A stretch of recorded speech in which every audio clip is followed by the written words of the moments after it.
Selamat malam, izinkan salam presisi. Kami dari Satuan Polres Nabire, Satuan Lalu Lintas melaksanakan patroli blue light di sekitaran wilayah hukum Polres Nabire untuk 10-2 terakhir di Taman Bisi untuk arus lalin lancar aman mengingat cuaca gerimis.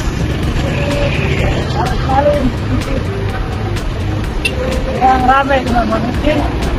Kami mengimbau untuk roda 2 dan roda 4 untuk selalu mematuhi aturan lalu lintas.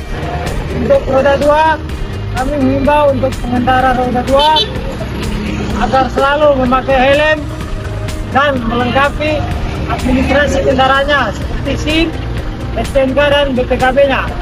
Demikian laporan dari kami Satuan Lalu Lintas Polres Nabire. Selamat malam, salam presisi.